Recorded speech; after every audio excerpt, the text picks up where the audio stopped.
Hello बच्चों, welcome to my YouTube channel बेटा जी खुशी एजुकेशन जोन में बेटा जी आपका स्वागत है। तो बेटा आज मैं क्लास 10th का एस्से डिस्कस करने जा रही हूँ, जो कि आपके बोर्ड एग्ज़ाम के लिए बहुत ही महत्वपूर्ण है बेटा, बहुत ही महत्वपूर्ण है। और ये हर साल पूछ लेता है ये निबंध। तो आपको 6 नंबर का आएगा, आपको 6 नंबर बिल्कुल मिल जाएगा। बस आप अच्छे से रेडी करके जाइए, ठीक है बेटा जी। स्टार्ट करते हैं। और जनसंख्या वृद्धि की समस्या पे निबंध, ठीक है बेटा। तो हेडिंग है बेटा, ये देखिए बेटा जी, इसमें थोड़ा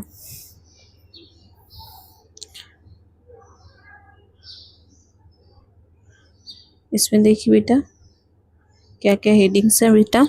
तो नंबर 1 हेडिंग है आपका बेटा प्रस्तावना है, ठीक है, प्रस्तावना है बेटा। दूसरा है जनसंख्या वृद्धि से उत्पन्न समस्याएं, फिर जनसंख्या वृद्धि के कारण, फिर जनसंख्या वृद्धि को नियंत्रित करने के उपाय और उपसंहार। इतने हेडिंग्स हैं, ठीक है। अगर आप ये हेडिंग्स रेडी कर लेते हो, फिर अंदर का कंटेंट तो मैं बता दे रही हूँ, आपको पूरे मार्क्स जरूर मिलेंगे, ठीक है बेटा। तो पहले देखिए प्रस्तावना में क्या है। तो प्रस्तावना में जनसंख्या वृद्धि की समस्या भारत के सामने विकराल रूप धारण करती जा रही है। जनसंख्या वृद्धि की समस्याएं भारत के सामने विकराल रूप धारण करती जा रही है। सन 1930-31 में अविभाजित भारत की जनसंख्या 20 करोड़ थी, जो अब केवल भारत में ही 125 करोड़ से ऊपर जा चुकी है। मतलब बेटा प्रस्तावना में आपको ये लिखना है कि जनसंख्या वृद्धि की समस्या भारत के सामने विकराल रूप धारण करती जा रही है। सन 1930 से सन 1931 में अविभाजित भारत की जनसंख्या 20 करोड़ थी, ठीक है, जो केवल भारत में ही 125 करोड़ से ऊपर पहुंच चुकी है। जनसंख्या वृद्धि की इस अनियंत्रित वृद्धि के साथ दो समस्याएं मुख्य रूप से जुड़ी हुई हैं। कौन कौन सी समस्याएं देखते हैं।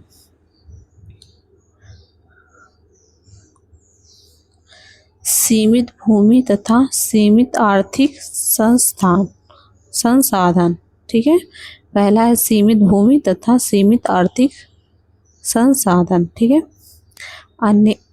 अनेक अन्य समस्याएं भी इसी समस्या से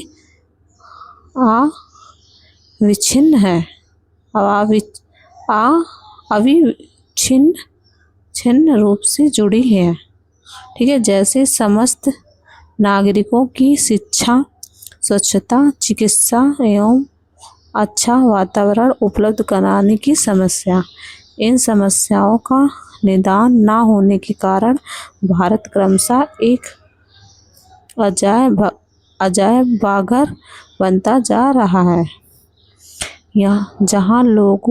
जहाँ चारों ओर व्याप्त अभावग्रस्त, अस्वच्छ एवं अशिष्ट परिवेश से किसी भी संवेदनशील व्यक्ति को विरकित हो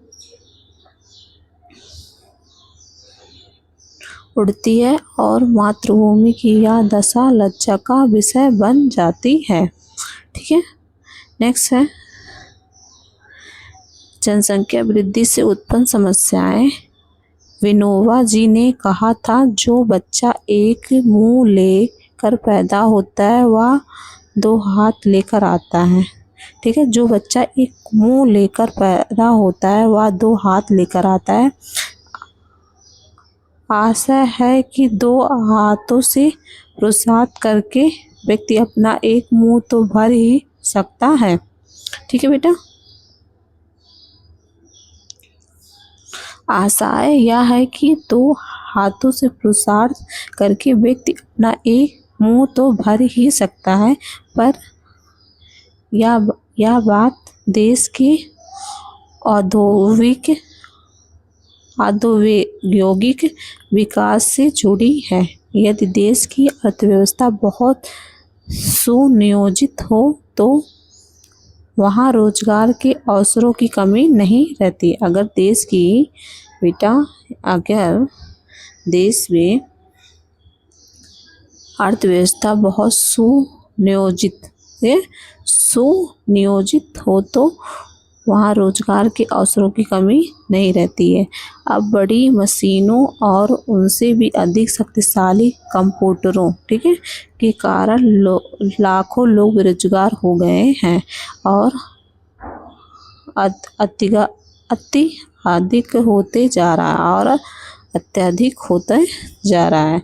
आजीविका की समस्या के अतिरिक्त जनसंख्या वृद्धि के साथ एक ऐसी समस्या भी जुड़ी हुई है जिसका समाधान किसी के पास नहीं है, ठीक है बेटा जी, और वह है भूमि का कम होना, ठीक है, भूमि सीमित है, ठीक है बेटा जी। भारत का क्षेत्रफल विश्व भूभाग का कुल 2.4% ही है, जबकि यहाँ की जनसंख्या विश्व की जनसंख्या की लगभग 17% है। अतः कृषि के लिए भूमि का अभाव हो गया है, मतलब कमी हो गया है, ठीक है।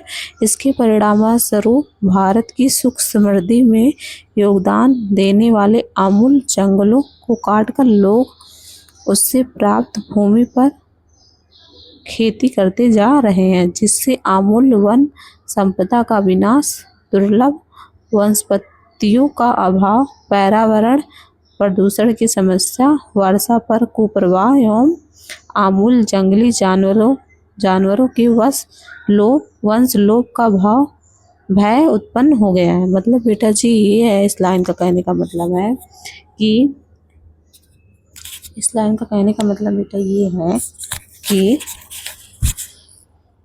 कि उससे प्राप्त भूमि पर खेती की जा रहा है, ठीक है, मतलब जिससे अमूल्य वन संपदा का विनाश, वन काट दिया जा रहा है, वन संपदा का विनाश हो जा रहा है, दुर्लभ वनस्पतियों का अभाव हो जा रहा है, पर्यावरण प्रदूषण की समस्या बढ़ती जा रही है बेटा, वर्षा पर कुप्रभाव पड़ रहा है एवं अमूल्य जंगली जानवरों के वंश लोप का भय उत्पन्न हो गया है, ठीक है। जनसंख्या वृद्धि के कारण क्या क्या है बेटा जी, ये देखते हैं। जनसंख्या वृद्धि के कारण है प्राचीन भारत में आश्रम व्यवस्था द्वारा मनुष्य के व्यक्तिगत एवं सामाजिक जीवन को नियंत्रित कर व्यवस्थित किया गया था। 100 वर्ष की संभावित आयु का केवल चौथाई भाग 25 वर्ष ही गृहस्थाश्रम के लिए था।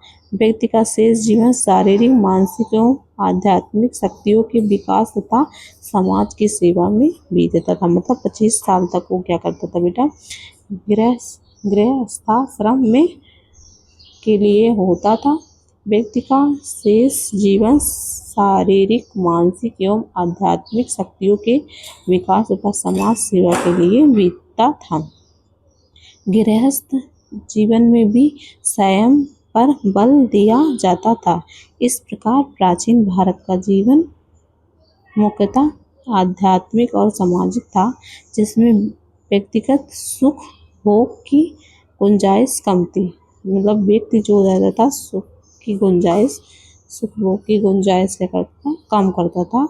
आज परिस्थिति उल्टी है। आश्रम व्यवस्था के नष्ट हो जाने के कारण लोग व्यवस्था से लेकर मृत्यु पर्यंत गृहस्थ ही बने रहते हैं, मतलब घर पे ही रहते हैं। जिससे क्या होता है बेटा, संतानोत्पत्ति में वृद्धि हुई। दूसरे हिंदू धर्म में पुत्र प्राप्ति को मोक्ष या मुक्ति में सहायक माना गया, ठीक है। इसलिए पुत्र ना होने पर संतानोत्पत्ति का कर्म जारी रहता है तथा उनकी पुत्रियों का जन्म हो जाता है। अनेक पुत्रियों का जन्म, जिससे क्या होता है, अनेक पुत्रियों का जन्म हो जाता है। मतलब ये है, पुत्र के वजह से पुत्र लेने के लिए मतलब संतानोत्पत्ति का कर्म जारी रहता है तथा अनेक पुत्रियों का जन्म हो जाता है पुत्र की वजह से। ग्रामों में कृषि योग्य भूमि सीमित है। सरकार द्वारा भारी उद्योगों को बढ़ावा दिए जाने से हस्तशिल्प और कुटीर उद्योग चौपट हो गए हैं, ठीक है बेटा।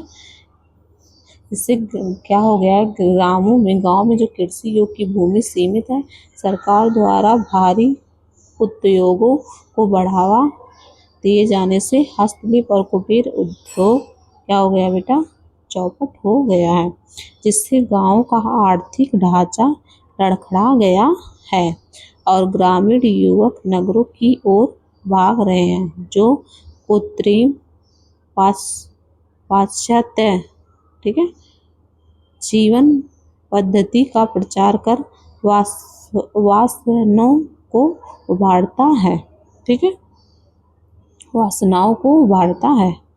इसके अतिरिक्त बाल विवाह, गर्म जलवायु, रूढ़िवादिता, चिकित्सा सुविधाओं के कारण मृत्यु दर में कमी आदि भी जनसंख्या वृद्धि की समस्या को विस्फोट बनाने में सहायक सिद्ध हुए हैं। जनसंख्या वृद्धि को नियंत्रित करने के उपाय। जनसंख्या वृद्धि को नियंत्रित करने का सबसे स्वाभाविक और कारगर उपाय तो संयम या ब्रह्मचर्य ही है, ठीक है। किंतु वर्तमान भौतिकवादी युग में जहाँ अर्थ और काम ही जीवन का लक्ष्य बन गया, ब्रह्मचर्य पालन आकाश कुसुम सादृश हो गया है, मतलब अब दिखाई ही नहीं देता। अशिक्षा और बेरोजगारी इसे हवा दे ही रही है। अशिक्षा और बेरोजगारी इसे हवा दे ही रही है। फलतः सबसे पहले आवश्यकता इस बात की है कि भारत अपने प्राचीन स्वरूप को पहचान कर अपनी प्राचीन संस्कृति को उज्जीवित करे। इससे नैतिकता को बल मिलेगा। भारी उद्योग उन्हीं देशों के लिए उपयोगी हैं जिनकी जनसंख्या बहुत कम है। भारत जैसे विपुल जनसंख्या वाले देश में लघु कुटीर उद्योगों को प्रोत्साहन देने की आवश्यकता है, जिससे अत्यधिक लोगों को रोजगार मिल सके बेटा। इससे लोगों की आय बढ़ने के साथ साथ उनका जीवन स्तर भी सुधरे और संतानोत्पत्ति में प्रायः कमी आएगी। जनसंख्या वृद्धि को नियंत्रित करने के लिए लड़के लड़कियों की विवाह आयु बढ़ाना भी उपयोगी रहेगा, ठीक है। पुत्र प्राप्ति के लिए संतानोत्पत्ति का क्रम बनाए रखने की अपेक्षा छोटे परिवार को ही सुखी जीवन का आधार बनाया जाना चाहिए। वर्तमान युग में जनसंख्या की अति त्वरित वृद्धि व तत्काल प्रभावी नियंत्रण के लिए गर्भनिरोध औषधियाँ एवं उपकरणों का उपयोग आवश्यक हो गया है। सरकार ने अस्पतालों और चिकित्सालयों में नसबंदी की व्यवस्था की है तथा परिवार नियोजन से संबद्ध कर्मचारियों के प्रशिक्षण के लिए केंद्र एवं राज्य स्तर पर अनेक प्रशिक्षण संस्थान भी खोले हैं। उपसंहार क्या है बेटा? तो बेटा उपसंहार में लिखेगा जनसंख्या वृद्धि को नियंत्रित करने का वास्तविक अस्थायी उपाय तो सरल और सात्विक जीवन पद्धति अपनाने में ही निहित है, जिसे प्रोत्साहित करने के लिए सरकार को ग्रामों के आर्थिक विकास पर विशेष ध्यान देना चाहिए, ठीक है बेटा जी। वस्तुतः ग्रामों के सहज प्राकृतिक वातावरण में संयम जितना सरल है उतना शहरों के घुटन भरे आडंबर युक्त जीवन में नहीं। शहरों में भी प्रचार माध्यमों द्वारा प्राचीन भारतीय संस्कृति के प्रचार एवं स्वदेशी भाषाओं की शिक्षा पर ध्यान देने के साथ साथ परिवार नियोजन के कृत्रिम उपायों पर भी ध्यान देना चाहिए। निष्कर्ष रूप में कहा जा सकता है कि जनसंख्या वृद्धि की दर घटाना आज के युग की सर्वाधिक जोरदार मांग है, जिसकी उपेक्षा आत्मघाती होगी। मतलब बेटा इसमें यही है बेटा कि जनसंख्या वृद्धि पे हमें नियंत्रण बहुत ज़रूरी है, बहुत ही ज़रूरी है, जिससे क्या हो हमारे देश का विकास होगा, ठीक है बेटा। और पुत्र की जैसे बहुत सारे परिवार में ये होता है कि पुत्री होती हैं, तो बेटा पुत्र होने की वजह से पुत्री को जन्म देती ही 5 बेटियां हो जाती हैं, तो हमें उस पर भी नियंत्रित रखना चाहिए, ठीक है बेटा। बस यही है, ठीक है बेटा। थैंक यू बच्चों, थैंक यू सो मच बच्चों for watching my video. Thank you बेटा। जो भी गलती होगी माफ़ करना बेटा। कभी कभी मेरा वर्ड जैसे मैं बोलना चाहती हूँ पर होता नहीं, हिचकिचा जाती हूँ, बस यही थोड़ा मिस्टेक हो जाता है कभी कभी, तो बेटा उसके लिए सॉरी, माफ़ कर दो बेटा। थैंक यू सो मच बच्चों, थैंक यू बच्चा। फॉर वॉचिंग माई वीडियो बेटा। Thank you.